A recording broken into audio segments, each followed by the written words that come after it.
Hi, my name is Tim, and I'm in Italy for a few days in the eternal city of Rome. I arrived at Rome's Leonardo da Vinci Fiumicino Airport and jumped into a taxi to take me into the city. There is a regular train service into the centre of Rome, but if, like me, you choose to take a taxi, it's just over 30 kilometres, takes around about 40 minutes, depending on the traffic, to get from the airport into the city centre. Even on the ride from the airport, you get a chance to do some sightseeing from the taxi.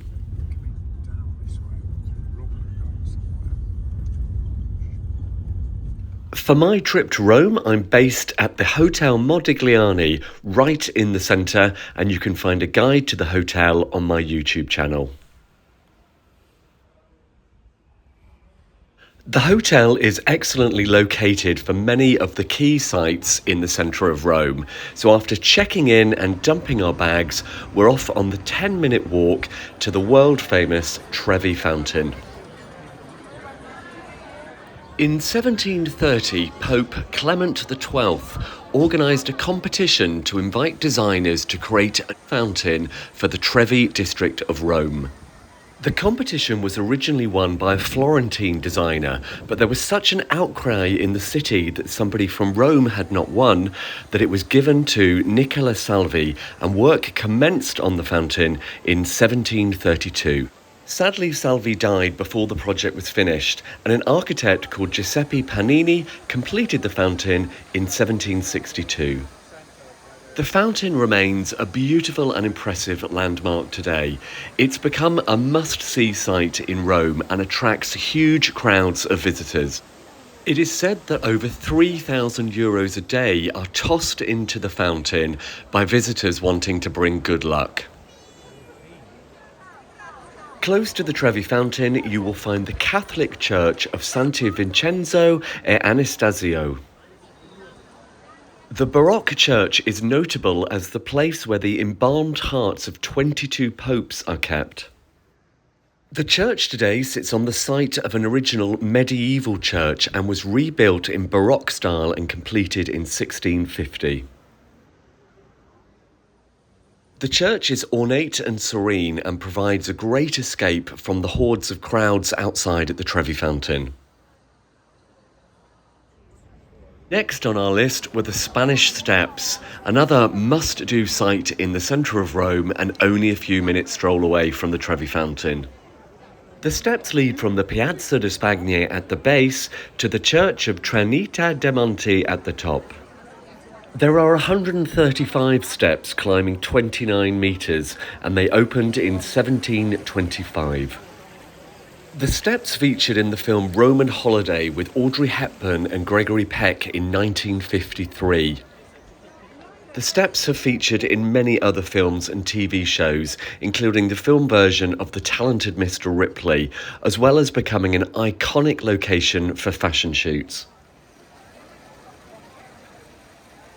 In a house close to the base of the steps, the English poet John Keats lived and eventually died there in 1821.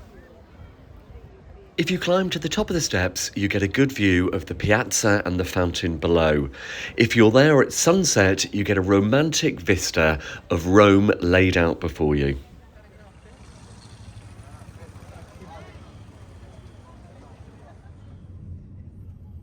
As evening fell, we left the Spanish Steps and jumped in a taxi and headed to the area close to the Colosseum to find a restaurant for dinner.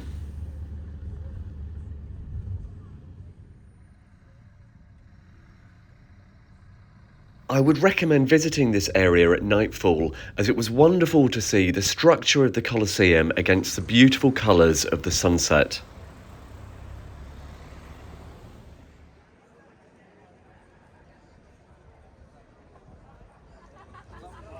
It's a buzzy and fun area, particularly popular with the LGBT community, but also just a good place to eat some classic Italian food, have a couple of cocktails against the stunning backdrop of the Colosseum at night time.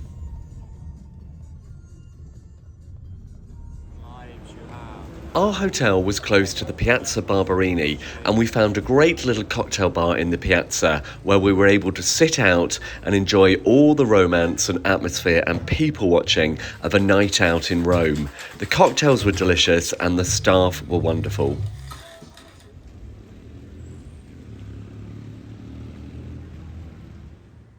A new day, the sun was shining, the temperature was great, and we had a full day of sightseeing planned ahead of us.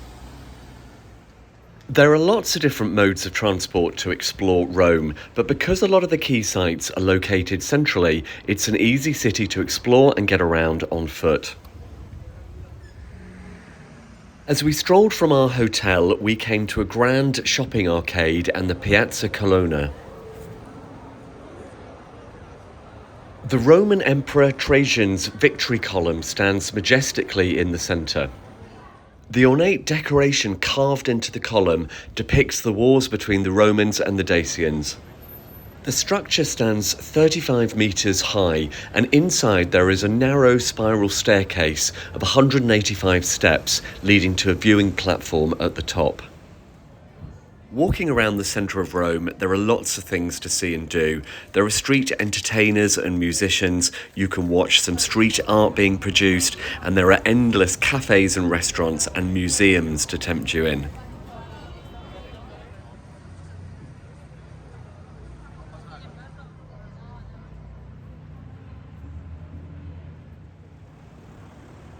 We stumbled across a hidden gem, which was a palazzo with a side entrance off one of the main streets. Inside there was a cafe overlooking beautiful gardens and a fountain in the sunshine, just moments away from the busy main street outside.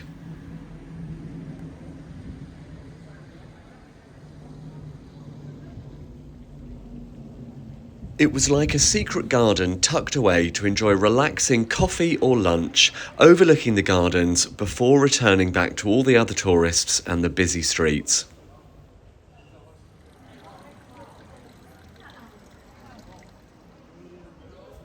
Our next stop was the Piazza Venezia and the National Victory Monument, which was constructed between 1885 and 1935 to honour Victor Emmanuel II of Savoy, the first king of a unified Italy.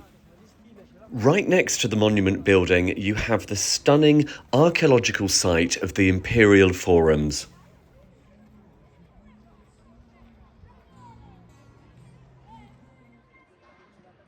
The Imperial Fora, as they are correctly known, are a series of monumental public squares which were constructed over a period of a century and a half between 46 BC and 113 AD.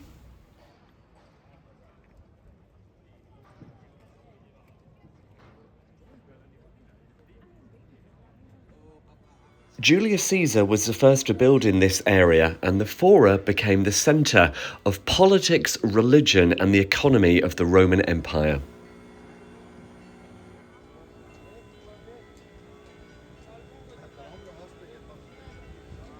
In the early 20th century, Mussolini restored the Fora to evoke and emulate the glories of ancient Rome.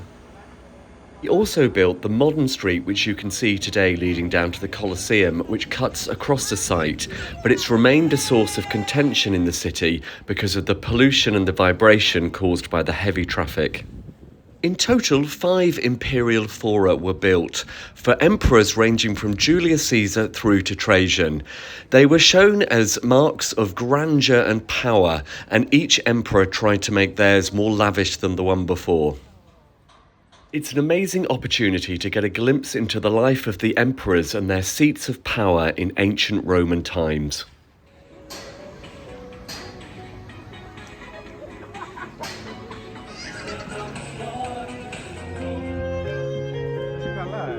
Today you won't see any emperors, but the sites are hugely popular with tour groups and get very busy.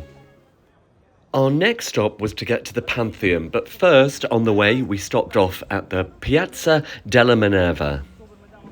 The piazza is dominated by a distinctive statue of an elephant with an obelisk. It's believed the red granite obelisk was first brought to Rome in the 1st century AD from Egypt. In the centre of the piazza, you have the Basilica Santa Maria Minerva. Many medieval churches in Rome were given a Baroque makeover, but the Basilica is the only example of original Gothic church architecture.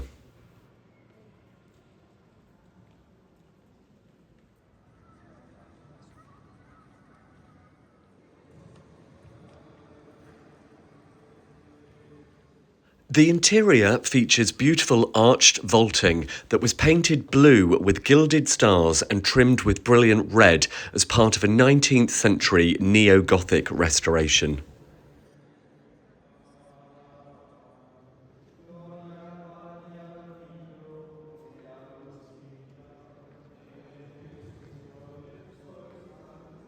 It was a wonderful experience to enjoy the sights and sounds of the Basilica. It was free to explore, but you are welcome to buy a candle to light for a loved one or leave a donation.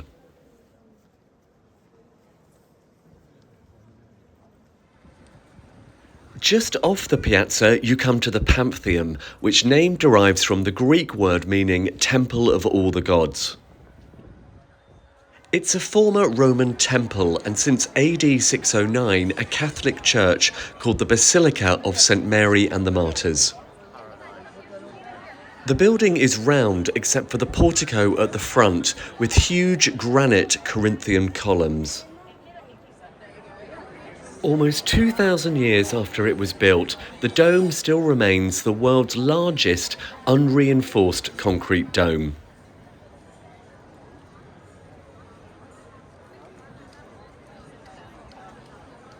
The surrounding area is full of a network of pretty little streets with lots of cafes and bars and restaurants, and a good place to stop for lunch and do some people watching.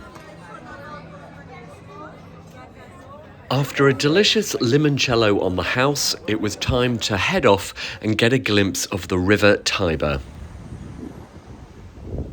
As you reach the banks of the river, you get a glorious view across to the impressive dome of St. Peter's Basilica in the Vatican City. Crossing over the river, there are market stalls selling paintings, books and souvenirs.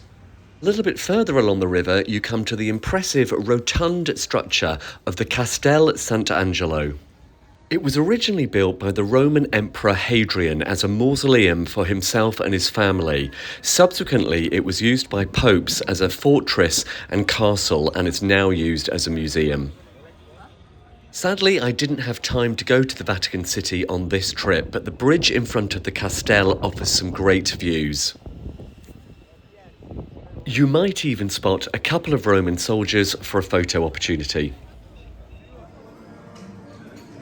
After all that sightseeing, we were allowed a few calories, so it was time to try some authentic Italian ice cream.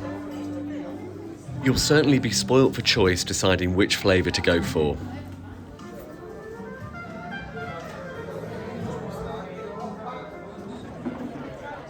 In the evening, we headed to an area called Monti, which has become a really popular neighbourhood for eating and drinking. Didn't feel too touristy, although it's fairly centrally located. It felt like we were hanging out with the locals.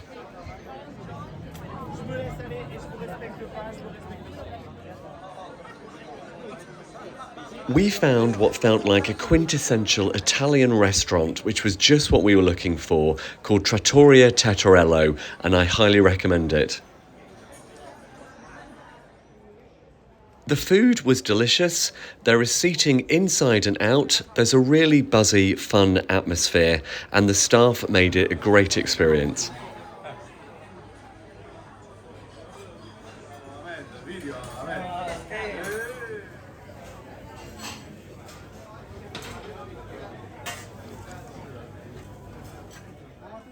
What a great way to sit back and relax and enjoy our last night in Rome. I've had a fantastic time in Rome. If you've enjoyed my video and would like to see some more of my travels, please click subscribe. Until next time, thank you for watching. Goodbye.